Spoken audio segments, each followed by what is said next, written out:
Chapter 3, The Story of a Secret. This story of a secret is not without its humorous side. Before entering Paris, on our quick run-up from Marseille, after the affair of the jeweler's shop, we had stopped at Melun beyond Fontainebleau. There, a well-known carriage builder had been ordered to repaint the car pale blue with a dead white band. Upon the panels, my employer, the impudent Bindo, had ordered a Count's coronet with the cipher GB beneath, all to be done in the best style and regardless of expense. Then, at that same evening, we took the express to the Gare de Lyon and put up, as before, at the Ritz. For 3 weeks, without the car, we had a pleasant time. Usually, Count Bindo di Ferraris spent his time with his gay friends, lounging in the evening at Maxime's, or giving costly suppers at the Americain. One lady with whom I often saw him walking in the streets or sitting in cafes was, I discovered, known as Valentine of the Beautiful Eyes. I recognized her one night on the stage of a music hall in the Boulevard des Clichy, where she was evidently a great favorite. She was young, not more than 20, I think, with wonderful big coal-black eyes, a wealth of dark hair worn with a bandeau, and a face that was perfectly charming. She seemed known to Blythe, too, for one evening I saw her sitting with him in the Brasserie Universelle in the Avenue de l'Opéra, that place where one dined so well and cheaply. She was laughing and had a demi-blonde raised to her lips. So essentially a Parisienne, she was also something of a mystery, for though she often frequented cafes and went to the Folies Bergère and Olympia, sang at the Marinée, and mixed with a bohemian crowd of champagne drinkers, she seemed nevertheless a most decorous little lady. In fact, though I had not spoken to her, she had won my admiration. She was very beautiful, and I was only a man and human. One bright morning, when the car came to Paris, I called for her at Bindo's orders at her flat in the Avenue Kléber, where she lived, it appeared, with a prim, sharp-nosed old aunt of angular appearance, peculiarly French. She soon appeared, dressed in the very latest motor clothes, with her veil properly fixed in a manner which showed me instantly that she was a motorist. Besides, she would not enter the car, but got up beside me, wrapped a rug about her skirts in a businesslike manner, and gave me the order to move. "Where to, mademoiselle?" I asked. "Did not the Count give you instructions?" she asked in her pretty broken English, turning her great dark eyes upon me in surprise. "Why, to Brussels, of course." "To Brussels!" I ejaculated, for I thought the run was to be only about Paris, to meet Bindo, perhaps. "Yes, are you surprised?" she laughed. "It is not far, 200 kilometers or so. Surely that is nothing for you." "Not at all. Only the Count is at the Ritz. Shall we not call there first?" "The Count left for Belgium by the 7:50 train this morning," was her reply. "He has taken our baggage with his, and you will take me by road alone." I was, of course, nothing loath to spend a few hours with such a charming companion as La Valentine. Therefore, in the Avenue des Champs-Élysées, I pulled up, and consulting my road-book, decided to go by way of Arras, Douai, Saint-Amand, and Ath. Quickly we ran out beyond the fortifications. While driving in silence, I wondered what this latest maneuver was to be.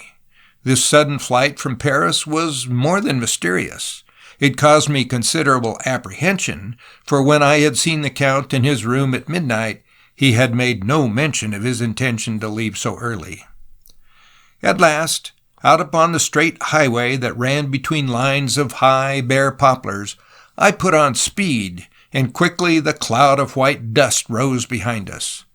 The northerly wind that grey day was biting and threatened snow. Therefore, my pretty companion very soon began to feel the cold.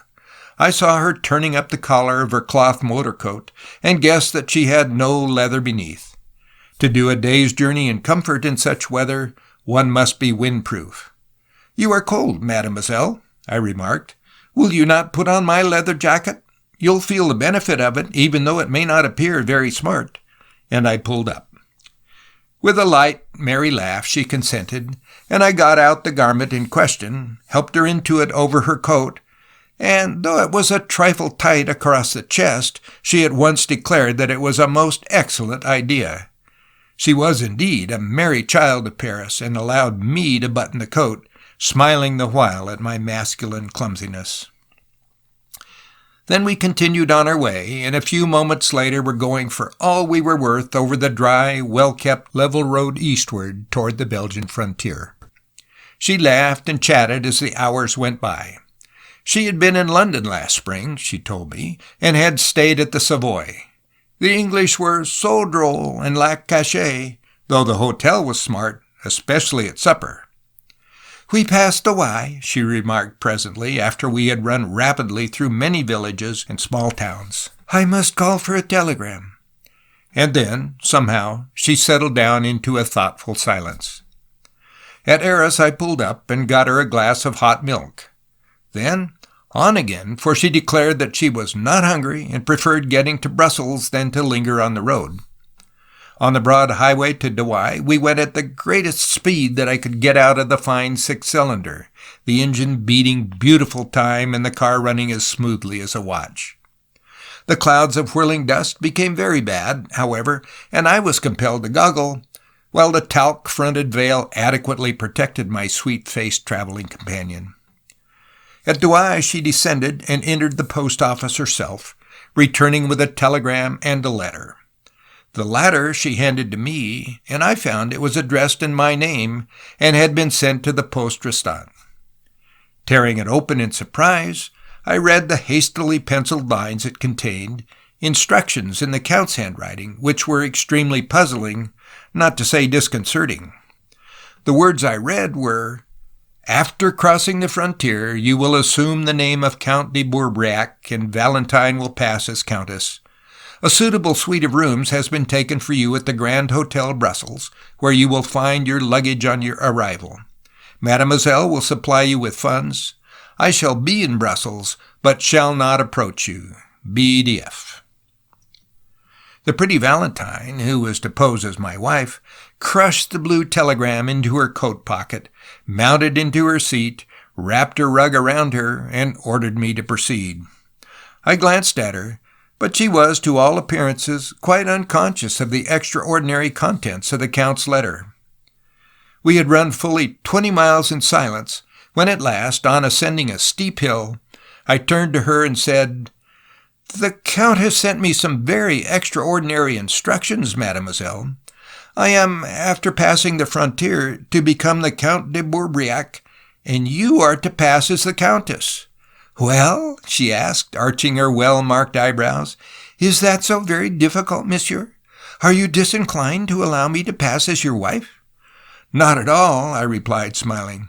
"Only, well, it is somewhat unconventional, is it not?" "Rather an amusing adventure than otherwise," she laughed. "I shall call you Mon cher Gaston, and you, well, you will call me your Petite Léon. Léon de Bourbriac will sound well, will it not?" "Yes, but why this masquerade?" I inquired. "I confess, mademoiselle, I don't understand it at all." "Dear Bindo does. Ask him." Then, after a brief pause, she added, "This is really a rather novel experience." And she laughed gleefully, as though thoroughly enjoying the adventure. Without slackening speed, I drove on through the short winter afternoon. The faint yellow sunset slowly disappeared behind us, and darkness crept on. With the fading day, the cold became intense, and when I stopped to light the headlamps, I got out my cashmere muffler and wrapped it around her throat.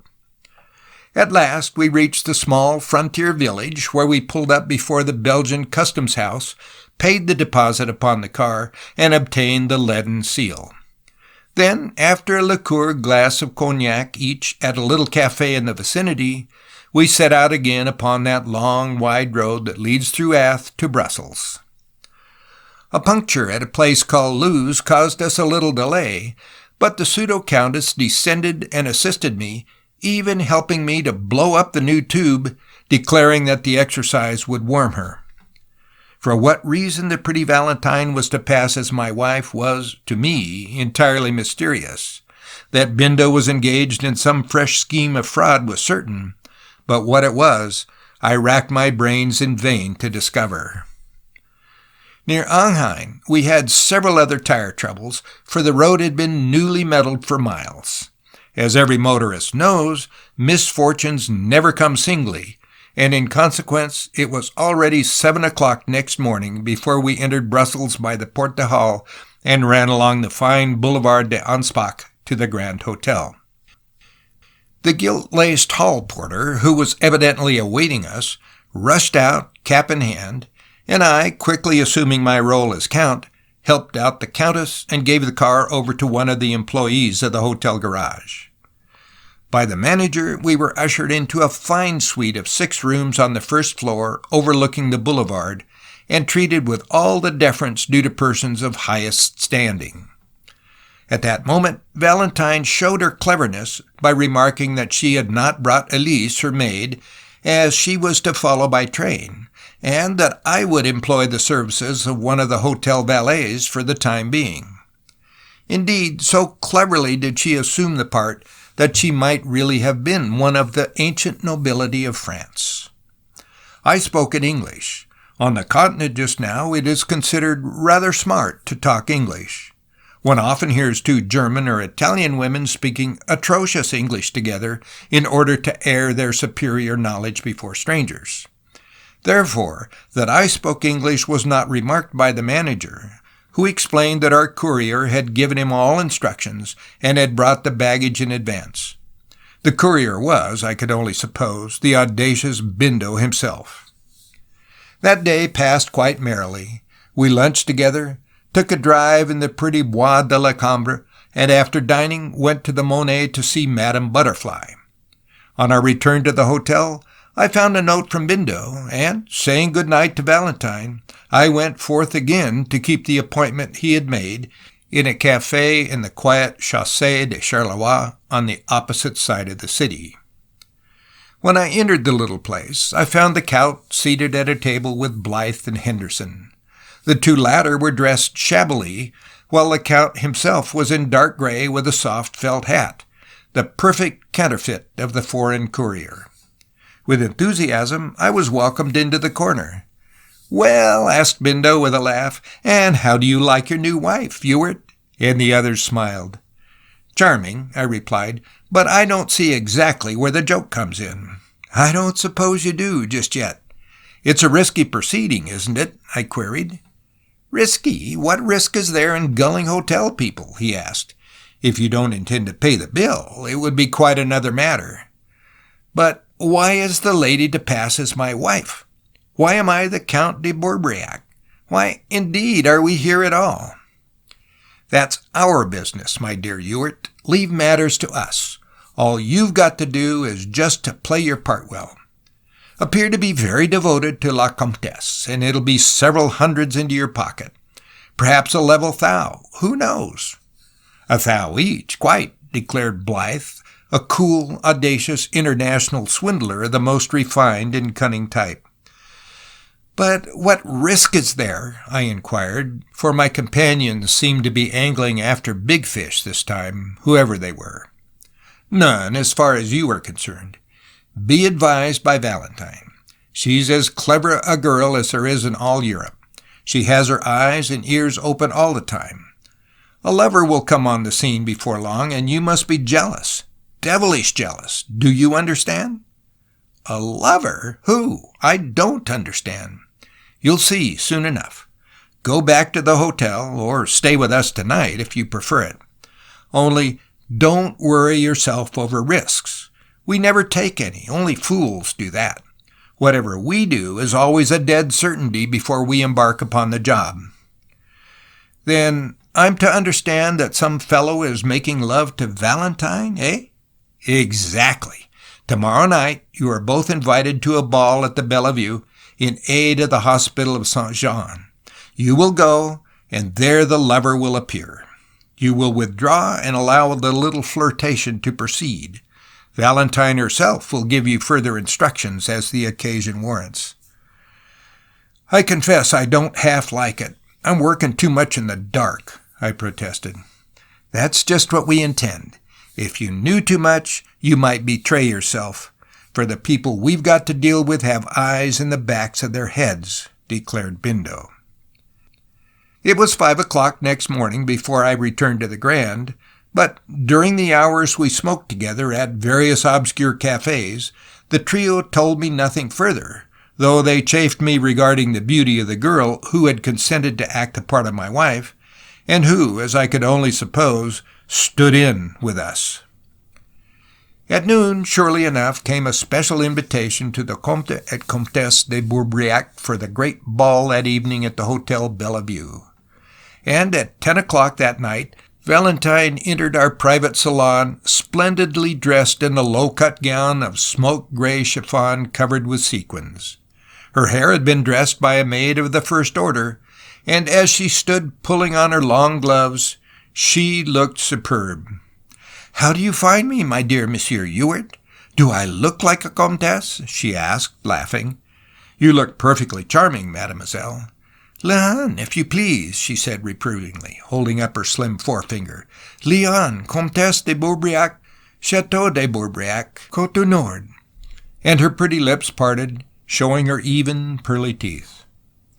When, a half-hour later, we entered the ballroom, we found all smart Brussels assembled around a royal prince and his wife who had given their patronage in the cause of charity.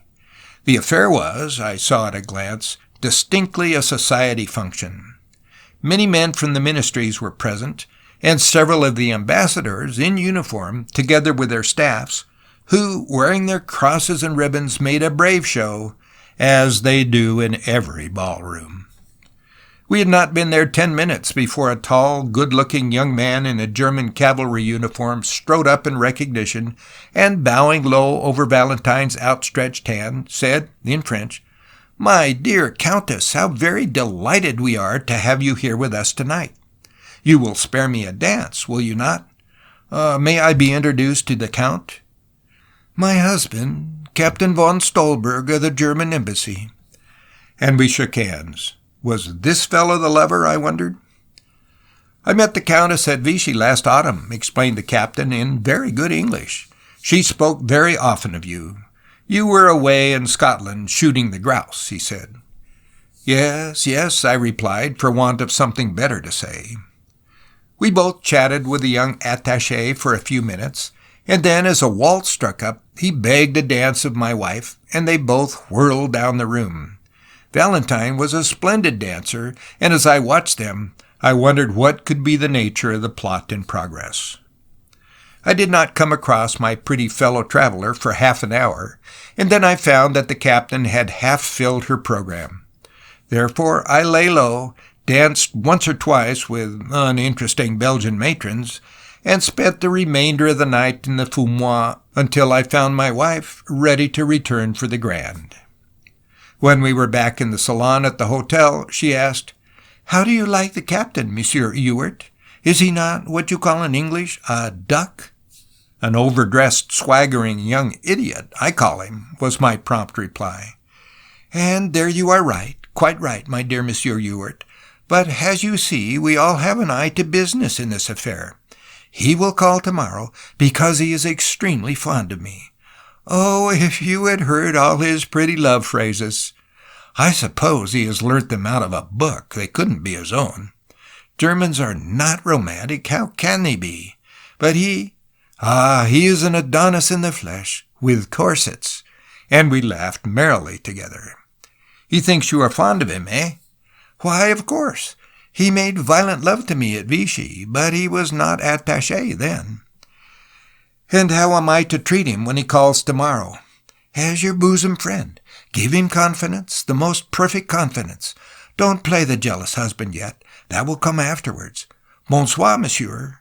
And when I had bowed over her soft little hand, she turned and swept out of the room with a loud frou-frou of her silken train.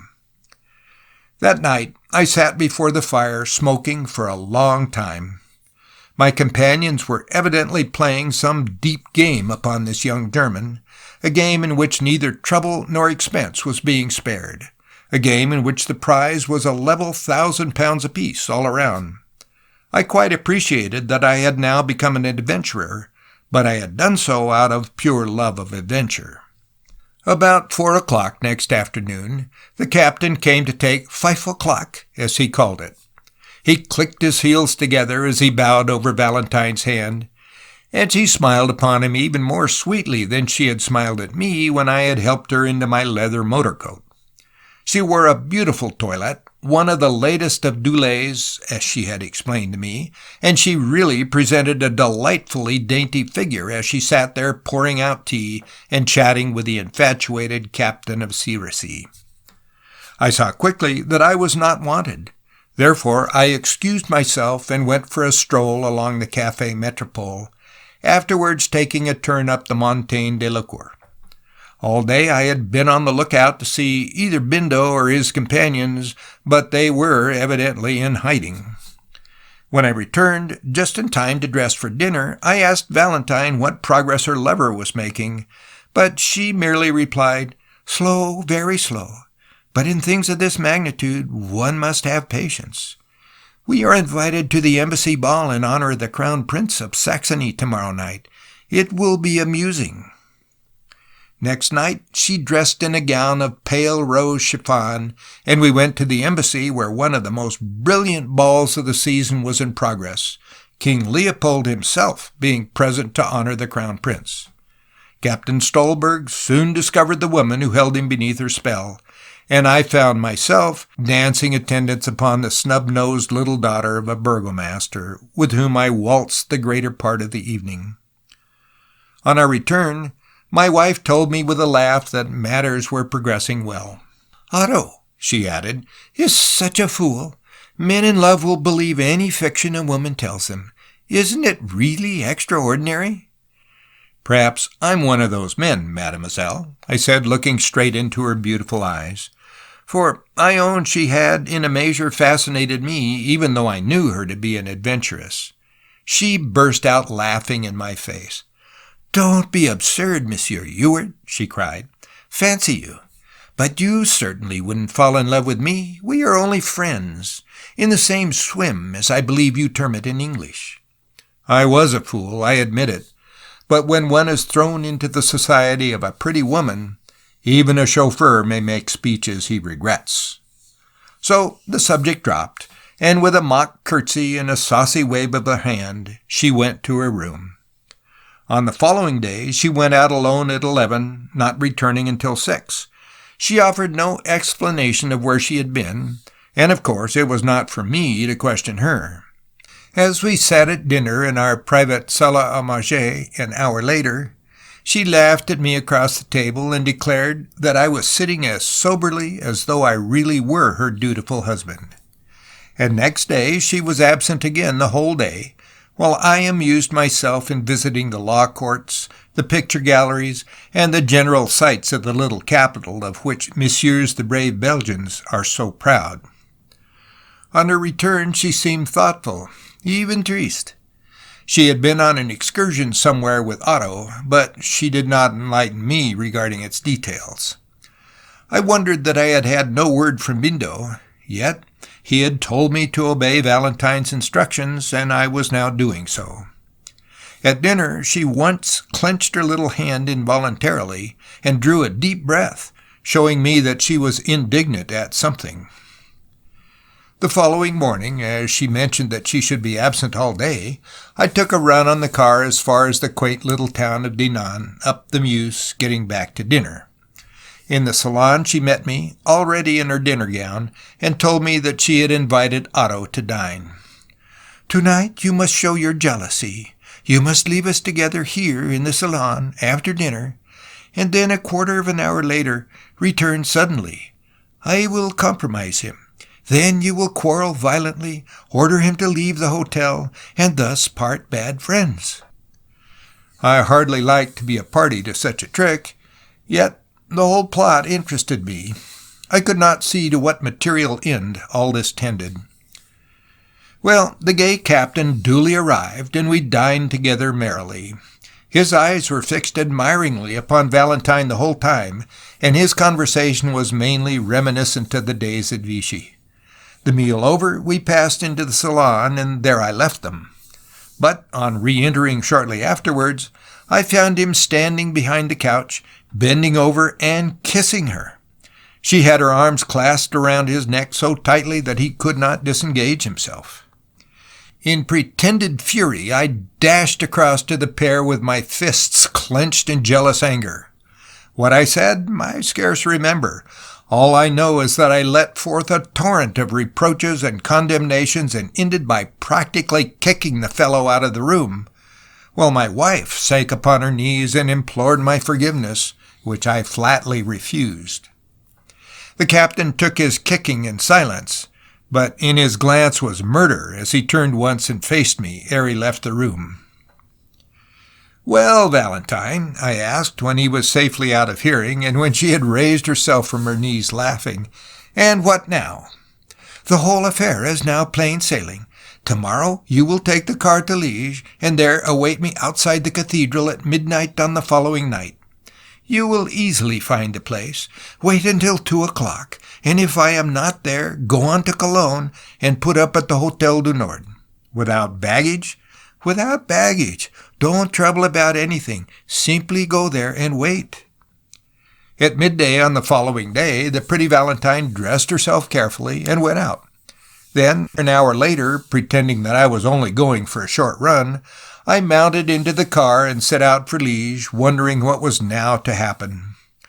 Next day I idled away, and at 11:45 that night, after a run around town, I pulled up in the shadow before the cathedral and stopped the engine. The old square was quite quiet, for the good Liégeois retire early, and the only sound was the musical carillon of the bells. In impatience, I waited. The silent night was clear, bright, and frosty, with a myriad shining stars above. Time after time the great clock above me chimed the quarters, until just before 2 o'clock there came a dark female figure round the corner, walking quickly. In an instant I recognized Valentine, who was dressed in a long traveling coat with fur collar and a sealskin toque. She was carrying something beneath her coat. "Quick," she said breathlessly, "let us get away. Get ready. Count Bindo is following me." And, ere I could start the engine, my employer, in a long dark overcoat and felt hat, hurriedly approached us, saying, "Come, let's be off, Ewart. We've a long journey tonight to Kassel. We must go through Eye and pick up Blythe, and then on by way of Cologne, Arnsberg, and the Hopeka Tal." Quickly they both put on the extra wraps from the car, entered, and wrapped the rugs about them, while 2 minutes later, with our big headlamp shedding a broad white light before us, we turned out upon the wide high road to Verviers. "It's all right," cried Bindo, leaning over me when we had covered about 5 miles or so. "Everything went off perfectly." "And Monsieur made a most model husband, I assure you," declared the pretty Valentine with a musical laugh. "But what have you done?" I inquired, half turning, but afraid to take my eyes from the road. "Be patient. We'll explain everything when we get to Kassel," responded Valentine. And with that I had to be content. At the station at Eye, we found Blythe awaiting us, and when he had taken the seat beside me, we set out by way of Düren to Cologne, and on to Kassel, a long and bitterly cold journey. It was not until we were dining together late the following night in the comfortable old König von Preußen at Kassel that Valentine revealed the truth to me. "When I met the German at Vichy, I was passing as Countess de Bourbriac, and pretending that my husband was in Scotland. At first I avoided him," she said, "but later on I was told in confidence that he was a spy in the service of the War Office in Berlin.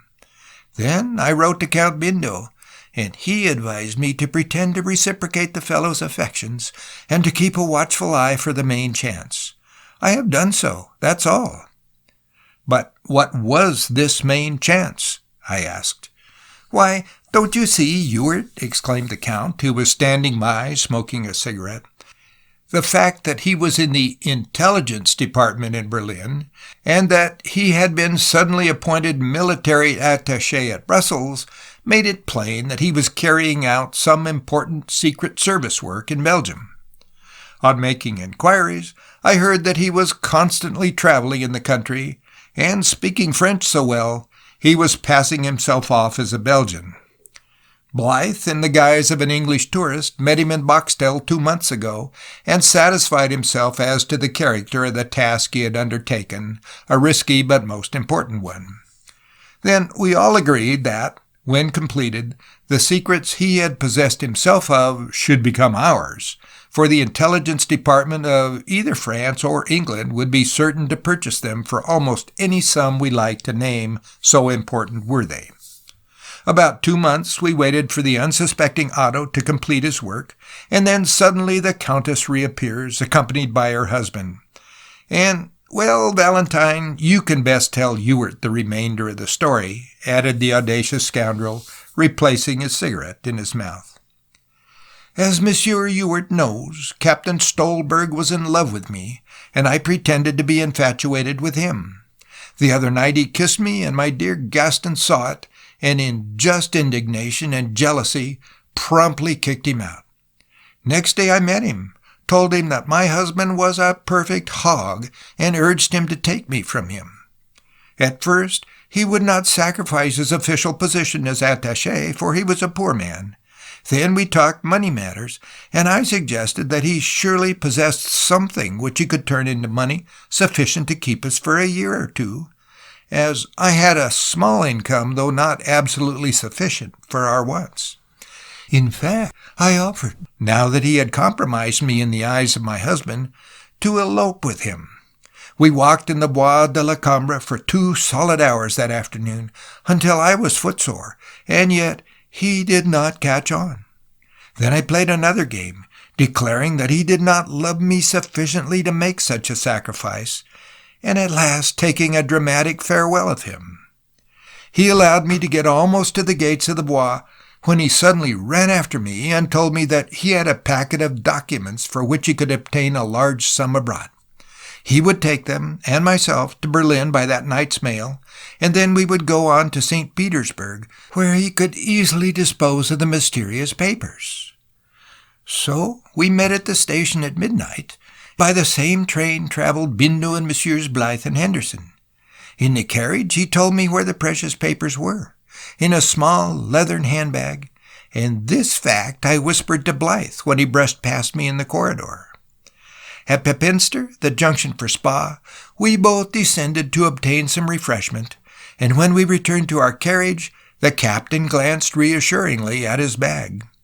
Bindo passed along the corridor, and I knew the truth. Then, on arrival at Liège, I left the captain smoking and strolled to the back end of the carriage, waiting for the train to move off. Just as it did so, I sprang out upon the platform and had the satisfaction of seeing, a moment later, the red taillights of the Berlin Express disappear. I fancy I saw the captain's head out of the window and heard him shout, but next instant he was lost in the darkness.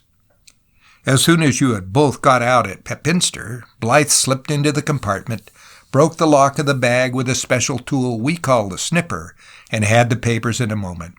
These he passed on to me, and travelled past Liège on to Aix. "Here are the precious plans," remarked the Count, producing a voluminous packet in a big blue envelope, the seal of which had been broken. And on opening this, he displayed to me a quantity of carefully drawn plans of the whole canal system and secret defences between the Rhine and the Meuse. The waterway, he explained, which one day Germany, in time of war with England, will require to use in order to get her troops through to the port of Antwerp and the Belgian coast. The first complete and reliable plans ever obtained of the chain of formidable defences that Belgium keeps a profound secret. What sum was paid to the pretty Valentine by the French intelligence department for them, I am not aware. I only know that she one day sent me a beautiful gold cigarette case inscribed with the words, "From Léon de Bourbriac," and inside it was a draft on the London branch of the Credit Lyonnais for £850. Captain Otto Stolberg has, I hear, been transferred as attaché to another European capital. No doubt his first thoughts were of revenge, but on mature consideration he deemed it best to keep his mouth closed, or he would have betrayed himself as a spy. Bindo had, no doubt, foreseen that. As for Valentine, she actually declares that, after all, she merely rendered a service to her country. End of chapter 3.